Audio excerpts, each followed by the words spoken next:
السلام علیکم ملګرو، تاسو د مور مینې ته ګورئ. د مور د زوی باندې پرسې سوځه ورله شوې ده او دا مور د جان ته څه سوال او زارۍ کوي. نو تاسو به د ویډیو کې خپل هم کتلی شئ او د مور جانو ته وایي ما سره د خپل زوی میلاب کا. نو مور ما له یو غاړه راکړي. نو هغه جان او تاسو ته وګورئ د مور څه بله مینه ده، مور څه بله جذبات یې وګورئ. نو خامخا د مور یو زوی جدا کېږي نو په پرسې کېږي، د مور به څه تېرېږي. نو تاسو دا ویډیو ګورئ، مخکې ملګرو ته لازمي شیر خو له هر څه قیمتي ده مور دې ما خفه کو،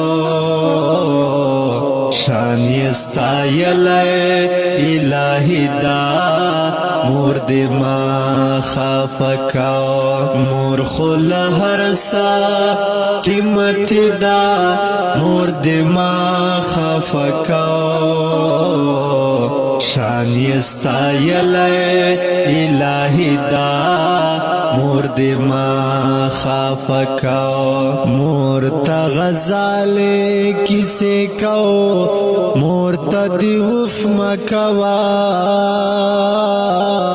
مور ته غزالې کیسې کو، مور ته دې اوف مکوا. کړم درته سوال دا مې زاری دا مور دې مه خفه کو، کړم درته سوال دا مې زاری دا مور دې مه خفه کو،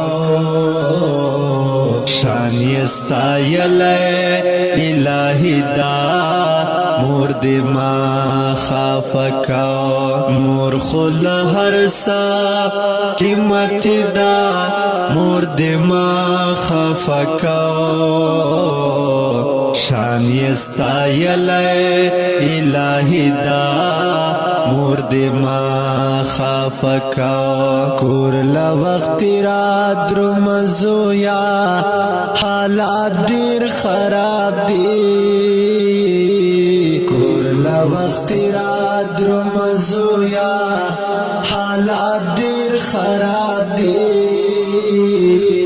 ورور مور خبرات دې صحیح ده مور دې مه خفه کو، ورور مور خبرات. تاسو دا ویډیو کو د خپل د مور او پلار قدر کوئ. د خپل مور او پلار بیا ژوند کې بیا نه راځي، نو هر څه راځي او مور او پلار دوباره بیا نه راځي. نو تاسو دا وګورئ د مور د زوی باندې پارسي سوځه ختلې، د مور باندې څه تېرېدل یاره. مور غټ تکلیف دی او خامخا یو بچی دی، خامخا زړه ویډیو کتلو ډېره مهرباني. والسلام.